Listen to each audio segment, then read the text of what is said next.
Hey, it's Shu. Games Workshop was kind enough to send us a copy of the Curse City board game. Now, I know that there's some controversy around this product. Not everybody who wanted a copy got a copy of it. It was an incredible launch and it was very popular, and I really hope that Games Workshop gets copies out to all the people who wanted them. A review of this product is coming soon, but for now, I had a lot of fun painting some miniatures, and I would like to show you what I did. Let's get started. First things first, I started off with a rattle can primer using Citadel's Chaos Black. I also assembled this cool Wood Elf model because I'm super for Wood Elves. I have it for them in a bad way. It's not quite a kink, but yeah. Let me just preface this by saying I hate assembly. I hate it. I really do. It drives me crazy. The models are so fiddly. They don't have to be. They don't have to be. You know what? If you're the kind of person who loves assembly models, and I'm not judging you, but if you are the kind of person who loves assembly models that are super fiddly, I really think they make them extra fiddly for you, just to make you happy. Because if it were up to me, I would like to sprinkle some water and baking soda on them and just have them like magically form. Or maybe even be like single cast, just like monopose, flat, like the old Grenadier dudes. But in this case, they did something cool. And on the sprue, the things that go together are right next to each other, which makes things really easy. Spraying things with a rattle can primer is not an exact science. So what happens is I missed a bunch of stuff, and I'm going to go through and correct that with an airbrush. If you're dying to know my materials, I'm using Vallejo Black Primer and Vallejo Flow Improver. I use the Flow Improver on everything. I add it almost 50-50 to all Citadel and other paint brands, including Vallejo. I'm using a hunk of a junk airbrush, because having a nice airbrush is not important. It's super spicy for me to say that, but it's true. Airbrushes are like guitars. Having a nice guitar will sound awesome if you're awesome. Having a nice guitar will not make you sound great until you're awesome. I hope that makes sense. Now the airbrush has a bunch of primer in it, which is generally going to crud the thing up, so I want to make sure that it's nice and clean when I switch to a different color. So to get all the crud out of there, I rinse it with a high pressure water jet from the dollar store spray bottle, and then I run a little Windex through it, as clean as a whistle. Switch into red. We have 4 drops of Vallejo Flow Improver in there already, and we're just going to mix in the red. I think I'm going to do the red right over the black. The red over the black will be a base coat, so this will establish the color of the red and give me an idea of how I want the unit to look.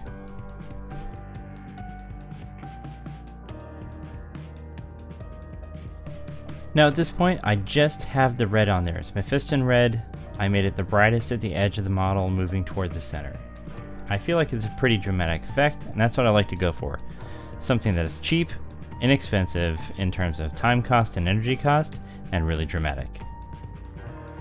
So cheap and dramatic. That's a lot like how I was in my high school years. I'll say this about the Citadel paint pots: if you use too much paint in your airbrush, you can pour it back in. That's really nice. Now, a lot of people love droppers over the paint pots, and they're not wrong. Well, they're kind of wrong. Paint pots aren't great, but neither are droppers. I have a lot of opinions about this, and I'll be making an episode about that at some point. Next, we're going to be painting the bones of these guys. Most of the bones are in the interior of the models, which means that if I paint it now, I am less likely to bonk it with a wet brush of other paint color, so I don't have to go and correct myself later. In this case, I'm using Mornfame Brown as my base color, and that's going right over the black. If something is hard to reach, jam that brush up in there. Whenever I can, I try to paint with the side of the brush and then let the contours of the model define where the paint is going to go from the brush to the model.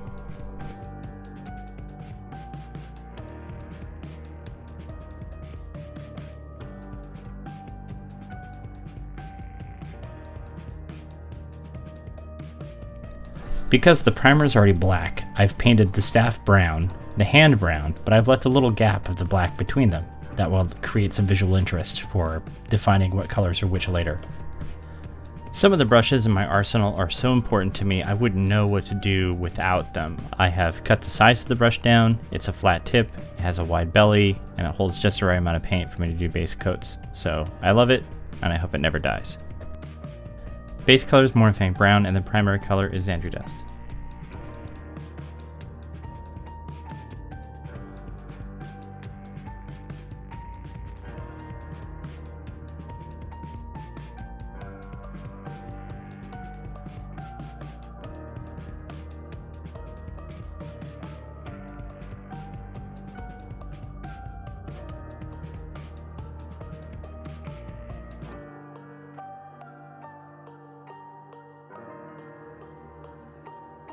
And another thing you want to remember is that when you're looking at the model from the top, this is how it's going to look on the table most of the time. So you want to make sure that something like this, his arm, you can actually see the top of it really well there.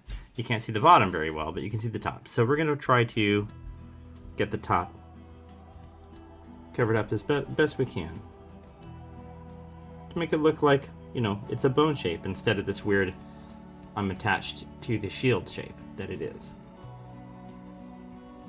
We're going to go and try to identify some things that jump out at us from the angle that you would normally see them on the table. Again, we're just trying to make this stuff look cool as a group, and not like it was painted by the raccoon that comes into my yard every night for a relationship with my cat. Here I have to match the red color in order to cover up a screw up I did.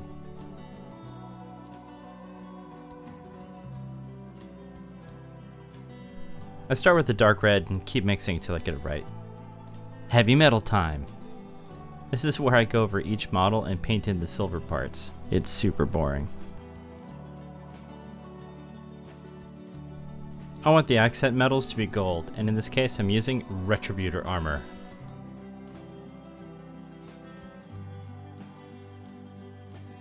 I'm using gobs of paint here because I have the finesse of a caveman and because I want my coverage to be done in one pass. Who's got time to do a whole bunch of coats for gold? I'm using Scrag Brown for the weapon straps and bandoliers.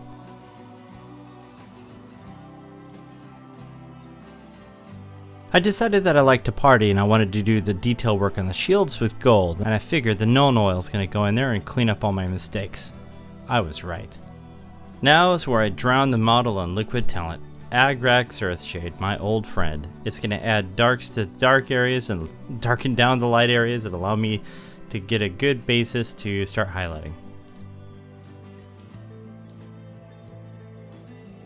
And this is what it looks like, coffee stains at all. You know, some people say you shouldn't let the ink wash build up into the recesses or pool up because it turns into this ugly dark mess, but I kind of like the way it looks.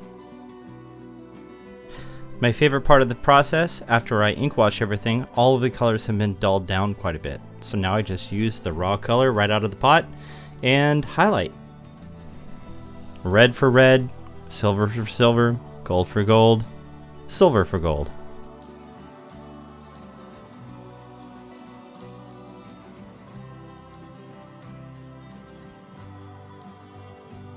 Here you catch me using a really crappy synthetic brush without a point on it to create kind of a stippled effect. I want it to look chaotic and messy.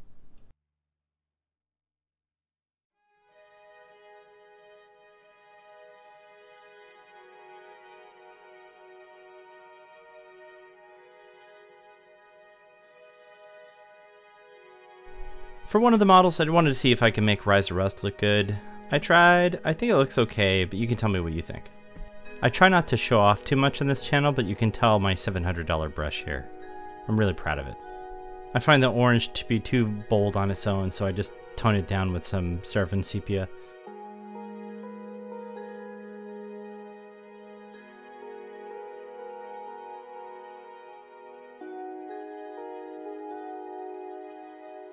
Let's talk about basing. I want to put cobblestones on these models, and I'm going to use a green stuff roller for that, but I don't want my green stuff to stick to my mat, so I'm going to cover it in plastic. To keep the green stuff from sticking to the roller, I like to use a little bit of lube. Vegetable oil stuck in an old Nuln Oil pot. Those are hard words to say.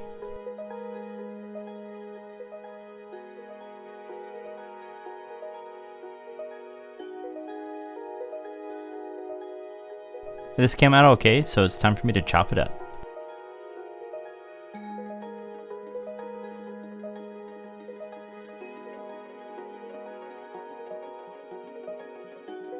I'm going to use white glue from the dollar store to stick this thing on the base and then use sand to fill in the gaps. Some of my cobblestones are dummy thick, so I'm going to cut them in half.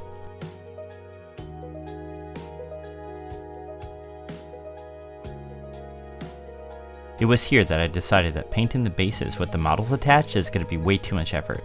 So I cut all the models off after I painted them and did the bases separate, then glued the models back down on top because I have a 10,000 IQ.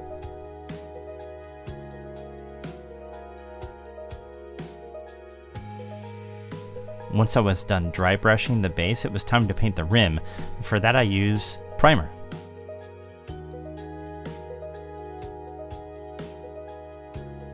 This skeleton looks important, but not important enough to put any more effort into picking his hair color. I chose black.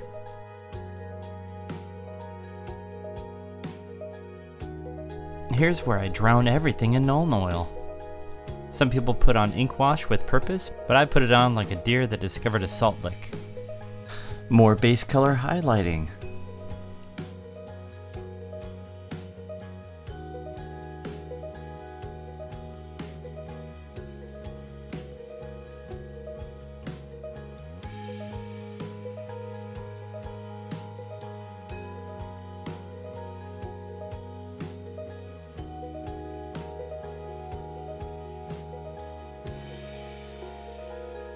This is where I correct my mistakes and try to make the shield look like it's lit from the top.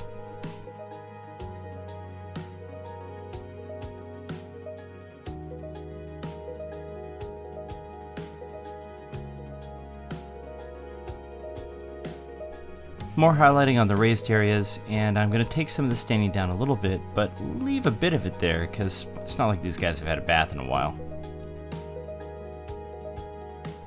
Unless you count the bath I gave them an ink wash. Ooh! Paint is a lot brighter when it first goes on. Once it dries, it won't look so stark.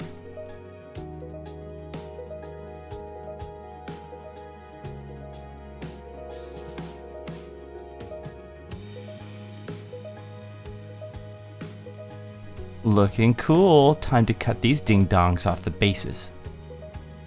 I have to admit the connection points aren't great on these miniatures, so cutting them off their little stems kind of made me feel like I was defusing a bomb in a video game.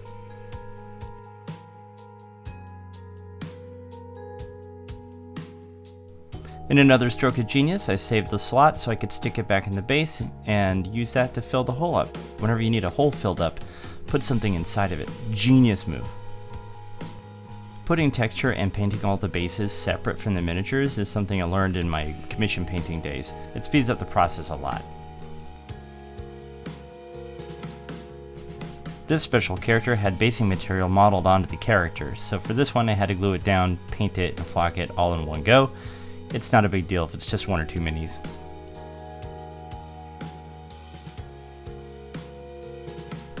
Once I glue all the crap to the bases, I dry fit them to make sure there's no rocks glued in an awkward spot. To keep sand stuck to things, my secret weapon is using Mod Podge and isopropyl alcohol. I call it Isopodge because I'm hilarious.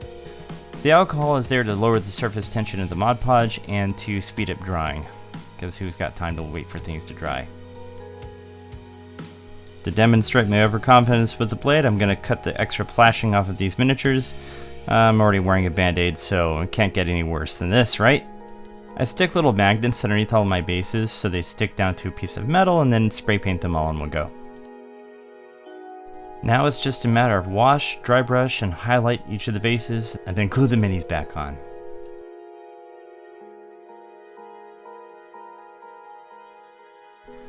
Not that it matters what kind of super glue I'm using, but I'm using Loctite Pro. I like the consistency it has when it's coming out of the bottle and how it's not quite a gel or really runny. Now I'm using Instaset from Bob Smith Industries. I used the straw from inside the spray bottle to put it on the miniature because spraying the whole thing around the room doesn't make a lot of sense. And this stuff will make my glue dry clear and shiny instead of fogged. The magnets in these guys are really strong compared to the weight of the miniature, so I get to store them in a touch-free solution on a metal sheet, which I stick in Tupperware. For a varnish step, I use Rust-Oleum 2X Matte Clear Ultra Cover. It goes on as a light satin and ages really nicely over time and goes on in all weather and never fogs. I stand by this stuff. This stuff has never failed me. And there you go. I hope you enjoyed this journey with me as I painted these Cursed City skeletons. It's really important to me that I get better at doing these kinds of tutorials, so please, if there's any kind of feedback you have for me, leave it in the comments below. I will read it all.